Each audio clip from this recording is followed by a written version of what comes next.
नवनवीन ताज्या घडामोडी जाणून घेण्यासाठी लाल दिवा न्यूज चॅनलला लाईक करा, शेअर करा आणि येत्या श्री गणेशोत्सवाच्या पार्श्वभूमीवर नाशिक रोड पोलीस ठाण्यामध्ये शांतता समितीची बैठक उपायुक्त मोनिका राऊत यांच्या अध्यक्षतेखाली 28 ऑगस्ट रोजी सायंकाळी 6 वाजता पार पडली आहे। नाशिक रोड, उपनगर, देवळाली कॅम्प पोलीस ठाण्यांच्या हद्दीतील विविध गणेश मंडळांचे पदाधिकारी या बैठकीला उपस्थित होते। तर या बैठकीमध्ये मंडळांनी त्यांच्या समस्या मांडल्या ते शहरामध्ये झालेल्या मुसळधार पावसामुळे रस्त्यांची दुरावस्था झाली असून त्यामुळे गणेशोत्सवाच्या काळामध्ये अडचणी निर्माण होऊ शकतात, ही बाब मंडळांनी निदर्शनास आणून दिली आहे। रस्त्यांची दुरुस्ती त्वरित करण्यात यावी अशी देखील मागणी यावेळी करण्यात आलेली आहे। त्याचप्रमाणे याशिवाय वारंवार होणारे वीज पुरवठा खंडित होणे ही देखील एक महत्त्वाची मोठी समस्या असल्याचं मंडळांकडून म्हटलं आहे। सणासुदीच्या काळामध्ये मोठ्या संख्येने नागरिक बाहेर पडतात, अशा वेळी वीज पुरवठा सुरळीत राहणं गरजेचं असल्याचं देखील त्यांनी नमूद केलंय। या बैठकीला नाशिक रोड पोलीस ठाण्याचे वरिष्ठ पोलीस निरीक्षक अशोक गिरी, उपनगर पोलीस ठाण्याचे वरिष्ठ पोलीस निरीक्षक जितेंद्र सपकाळे, देवळाली कॅम्प पोलीस ठाण्याचे वरिष्ठ पोलीस निरीक्षक संजय पिसे, त्याचप्रमाणे महानगरपालिका विभागीय अधिकारी राजपूत आदी मंडळी उपस्थित होते। या बैठकीमध्ये काही महत्त्वाचे मुद्दे मांडण्यात आले ते पाहूयात। गणेशोत्सवाच्या पार्श्वभूमीवर शांतता समितीची बैठक पार पडली आहे। मंडळांनी रस्त्यांची दुरुस्ती आणि सुरळीत वीज पुरवठा करण्याची देखील मागणी केली आहे। पोलीस, महानगरपालिका आणि अधिकाऱ्यांनी बैठकीमध्ये सहभाग असलं तर सोशल मीडियाच्या अनुषंगाने बरेच लोक समाजकंटक जे असतात ते अफवा पसरवणं किंवा काहीतरी वाईट गोष्टीच्या अनुषंगाने पोस्ट करणं किंवा काही नको असतील त्या गोष्टी ह्या ठिकाणी ग्रुपवरती शेअर करणं, असं जर कोणी या ठिकाणी करत असेल तर अशा ह्यांच्याकडे लक्ष देऊ नका। अशा कुठल्याही अफवांवरती विश्वास ठेवू नका। तर असं काही तुम्हाला आढळलं किंवा असं काही तुम्हाला दिसलं तर तात्काळ पोलीस स्टेशनला त्या बाबतीतली ह्या ठिकाणी माहिती द्या। विशेषतः आपली जी लहान मुलं आहेत किंवा आपली जी हे आहेत नवीन पिढी आहे त्यांना याबाबतची माहिती द्या की असं वातावरण गढूळ करण्याच्या अनुषंगाने काही लोक या ठिकाणी सक्रिय असतात, तर त्याला खत पाणी घालू नका। असं जर काही लक्षात आलं, सोशल मीडियावरती जर काही या ठिकाणी आक्षेपार्ह जर लक्षात आलं तर तात्काळ पोलिसांशी संपर्क साधा। लगेच पोलीस या ठिकाणी आपल्या मदतीसाठी आहेत आणि त्या अनुषंगाने आम्ही लगेच पुढची कारवाई या ठिकाणी करणार आहोत। डायल 112 हा जो नंबर आहे, तर ह्या नंबरवरती जर आपल्याला आपत्कालीन परिस्थितीमध्ये जर मदत पाहिजे असेल तर लगेच आपण ह्याच्यावरती डायल करा। आम्ही लगेच त्या ठिकाणी 5 मिनिटाच्या आतमध्ये सगळी मदत या ठिकाणी पोहोचवतो। पोलीस कोणतीही घटना असली तर 5 मिनिटाच्या आतमध्ये त्या ठिकाणी उपस्थित राहतात। तर हा नंबर जास्तीत जास्त लोकांपर्यंत पोहोचवा। डायल 112 हा नंबर आहे की जिथं आपल्याला जर काही घडतंय असं वाटत असेल किंवा काही पोलिसांची मदत तात्काळ या ठिकाणी हवी असेल तर त्या ठिकाणी ह्या नंबरवरती डायल केलं तर 5 ते 7 मिनिटांमध्ये पोलीस या ठिकाणी त्या जागेवरती पोहोचतो आणि जो पुढचा अनर्थ आहे तो ह्या ठिकाणी होणार नाही याची काळजी पोलिसांमार्फत या ठिकाणी सण उत्सव साजरे केलेले आहेत। आपल्याला ह्या वर्षी देखील त्या ठिकाणी असणारच आहे, पण आपले स्वयंसेवक देखील त्या ठिकाणी आपण नेमणं गरजेचं आहे की जेणेकरून कुठली अनर्थ घटना त्या ठिकाणी या ठिकाणी घडणार नाही, याची सर्व मंडळांनी या ठिकाणी काळजी घ्यायची आहे। दुसरी या ठिकाणी हे आहे की गणपती मूर्ती जी आपण या ठिकाणी आणणार आहोत तर ती शक्यतो पर्यावरणपूरक मूर्ती आपण बसवावी की जेणेकरून पर्यावरणाचा ऱ्हास होणार नाही किंवा पर्यावरणाला कुठल्याही प्रकारे धोका होणार नाही, याची आपण काळजी घ्यायची आहे।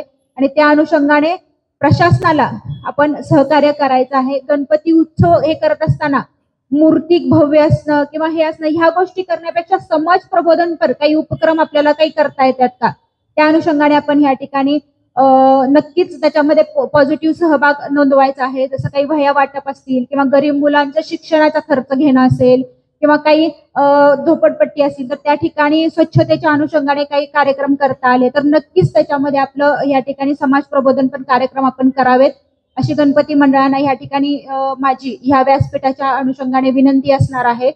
अजून एक महत्वाची गोष्ट म्हणजे आपण जे काही या ठिकाणी बॅनर किंवा पोस्टर या सणाच्या दरम्यान लावणार आहोत तर हे सगळे बॅनर आणि पोस्टर जे आहेत ते परवानग्या घेऊन मगच आपण या ठिकाणी लावायचे। कुठल्याही प्रकारे अनधिकृत पोस्टर किंवा बॅनर या ठिकाणी लागणार नाहीत, त्याची आपण सगळ्यांनी काळजी घ्यायची आहे। आणि तसं जर काही आढळलं किंवा काही त्याच्यावरती आक्षेपार्ह मजकूर जर आपल्याला आढळला तर लगेच पोलीस स्टेशनशी या ठिकाणी संपर्क साधायचा आहे। पुढची कारवाई आम्ही या ठिकाणी लगेच तात्काळ या ठिकाणी करू। तर ह्या काही महत्वाच्या सूचना गणपती मंडळांच्या अनुषंगाने तुमच्याशी द्यायच्या होत्या, त्याच्यासाठी ही पूर्व आढावा बैठक आपण या ठिकाणी आयोजित केली होती। हे सर्व करत असताना आपल्या सगळ्यात महत्वाची गोष्ट या ठिकाणी लक्षात ठेवायची की हे करत असताना, गणपती उत्सव साजरा करत असताना ईद ए मिलाद चा कार्यक्रम देखील त्या दरम्यान असणार आहे. आपल्या मुस्लिम बांधवांचे देखील जे सण आहेत त्याची एक सेपरेट मीटिंग आपण या ठिकाणी घेणार आहोत. त्याच्या अनुषंगाने वेगळं नियोजन देखील आपण या ठिकाणी करणार आहोत. तर त्यावेळी देखील शांतता राहील, कुठल्याही प्रकारे काही गोष्टींना या ठिकाणी वाढवा या ठिकाणी होणार नाही याची आपण काळजी घ्यायची आहे. त्याच्यासाठी देखील मुस्लिम बांधव असतील किंवा काही हिंदू बांधव असतील, खेळीमेळीच्या वातावरणामध्ये आपल्याला दोन्हीही सण या ठिकाणी उत्साहाच्या वातावरणात आणि खेळीमेळीच्या वातावरणात आपल्याला या ठिकाणी पार पाडायचे. श्री गणेश उत्सव 2024 निमित्ताने बोलवण्यात आलेल्या बैठकीसाठी आपल्या झोन 2 विभागाच्या माननीय मोनिका राऊत मॅडम, उपायुक्त परिमंडळ 2 यांनी आपल्याला अत्यंत चांगल्या प्रकारचे मार्गदर्शन, सूचना आणि जी काही जबाबदारी आहे त्याबद्दल आपल्याला ज्ञात केलेलं आहे. त्याबद्दल मी त्यांच्या सर्वप्रथम आहेत. तुम्हाला काही अडचणी आल्या किंवा ह्या सण उत्सव साजरे करताना जर काही मनामध्ये शंका असतील तर तात्काळ पोलीस स्टेशनला त्याबाबतची माहिती तुम्ही घ्या की ह्याच्या बाबतीत नियम काय आहे, ह्याच्या बाबतीमध्ये कुठल्या प्रकारे आपल्याला काम करून पुढे या ठिकाणी जायचं आहे. तर ते पोलीस स्टेशनला नक्कीच तुम्हाला त्या बाबतीमध्ये शंका समाधान या ठिकाणी केलं जाणार आहे. कुठल्याही अफवांवरती विश्वास ठेवू नका, कुठल्याही प्रकारे सोशल मीडियाला खत पाणी घालू नका. हे आपण पण या ठिकाणी आत्मसात करायचं आहे आणि आपल्या शेजारच्याला, आपल्या मुलांना किंवा आपल्या सोसायटीमध्ये राहणाऱ्या लोकांना देखील त्याबाबत आपल्याला जागरूक करायचं आहे. हेच गणपतीच्या अनुषंगाने तुमच्याशी काही गोष्टी शेअर करायच्या होत्या. ही आपली पूर्व आढावा बैठक आहे. त्यानंतर गणपतीनंतर आपण दुसरी मीटिंग या ठिकाणी घेणार आहोत की हा सण उत्सव साजरा करत असताना कशा प्रकारे अजून आपल्याला त्याच्यामध्ये इम्प्रूव्हमेंट करता येईल त्याबाबत देखील आपण या ठिकाणी उहापोह करणार आहोत.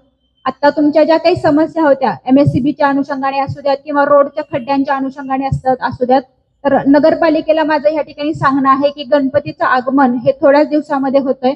तर जर काही तशा पद्धतीने हे नियोजन असेल तर ते तातडीनं ते खड्डे बुजवण्यात यावेत आपल्या स्तरावरती. MSCBला देखील या ठिकाणी सांगणं आहे की जे काही मीटर आपण या ठिकाणी गणपती मंडळांना प्रोव्हाइड करणार आहात तर ते कशा पद्धतीने लवकरात लवकर त्यांना देता येतील की जेणेकरून वीज चोरी किंवा इतर ज्या काही गुन्हे आहेत त्या बाबतीमध्ये आपल्याला आळा घालता येईल. तर आपण देखील ते या ठिकाणी हे करावं. त्याच पद्धतीने आरोग्य विभाग CP सर सचिन बारे सर यांनी सुद्धा प्रास्ताविक अत्यंत चांगल्या प्रकारे आपल्या सगळ्यांना समजावून रूपरेषा जी सांगितलेली आहे त्याबद्दल त्यांचे पण आभार व्यक्त करतो. तसेच विविध डिपार्टमेंटचे, महापालिका असो, MSCB असो किंवा वैद्यकीय अधिकारी असोत किंवा अजून इतर विभागाचे जे काही कर्मचारी, अधिकारी आले त्यांनी पण या ठिकाणी आपले मत व्यक्त केले, त्याबद्दल त्यांचेही आभार व्यक्त करतो. तसेच जे काही शांतता समितीचे सदस्य आहेत त्यांनी अत्यंत चांगल्या प्रकारे इतर ज्या सूचना दिलेल्या आहेत त्यांचे पण मी पोलीस स्टेशनतर्फे, विभागातर्फे आभार व्यक्त करतो. तसेच या कार्यक्रमासाठी सर्व पदाधिकारी गणेश मंडळाचे आमच्या एका फोननी उपस्थित राहिले त्यांचे मी आभार व्यक्त करतो.